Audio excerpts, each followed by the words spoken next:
এই খুনি হাসিনা একের পর এক ইন্ডিয়ার বিদ্রোহ গড়িয়েছে। এই স্বৈরাচারী হাসিনা ক্যাঙ্গারু ট্রাইব্যুনালের মাধ্যমে জামাত ইসলামের অনেক নেতৃবৃন্দ, এদেশের রত্ন, এদেরকে মিথ্যা মামলা দেখিয়ে ক্যাঙ্গারু ট্রাইব্যুনালের মাধ্যমে তাদেরকে হত্যা করেছে। এই লগি বইটার মাধ্যমে অনেক প্রাণ হারিয়েছে। এই লগি বইটা দিয়ে জামাত ইসলামের ভাইদেরকে রাজপথে নৃশংসভাবে হত্যা করা হয়েছে। এরই ধারাবাহিকতায় এই স্বৈরাচারী হাসিনা সংগ্রামে উপস্থিত, এরই ধারাবাহিকতায় বাংলাদেশে হেফাজতে ইসলামের ভাইদেরকে ঢাকার রাজপথে বিদ্যুৎ বন্ধ করে অসহায় এতিম এবং মাদ্রাসার ছাত্রদেরকে রাজপথের মাধ্যমে হাজার হাজার ছাত্রকে শহীদ করে দেওয়া হয়েছে।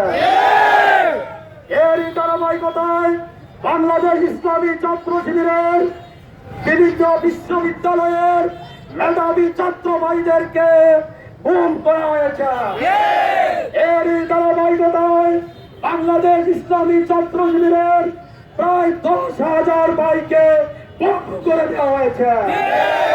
এরই ধারাবাহিকতায় বাংলাদেশ জামাত ইসলামের 30,000 চাকরিজীবীকে চাকরিচ্যুতি করা হয়েছে।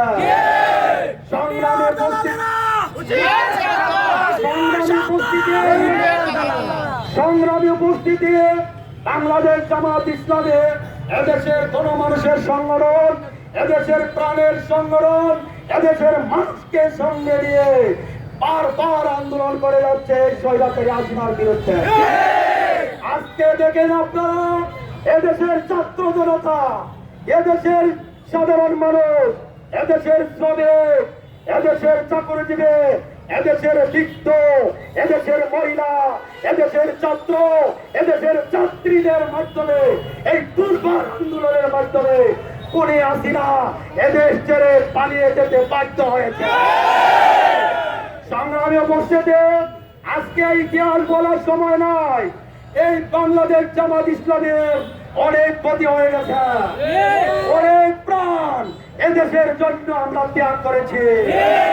সংগ্রামী উপস্থিতি, আজকে যারা আমরা আপনাদের জনসাধারণ এখানে আসছে, আমরা আপনাদের কাছে অনুরোধ করছি, বাংলাদেশ আমিরে জামাতের পক্ষ থেকে বলা হয়েছে আমরা যেন এদেশের একটি সম্পদ নষ্ট না করি, আমরা যেন এদেশের কোন স্থাপনে আক্রমণ না করি, আমরা এদেশের মন্দিরে যাতে আক্রমণ না করি, আমরা এদেশের হিন্দু ভাইদের বাসা বাড়িতে যাতে আক্রমণ না করি, আমরা এদেশের মন্দির, এদেশের হিন্দু ভাইদের বাসা বাড়ি আমরা পাহারাদারিত্ব করব।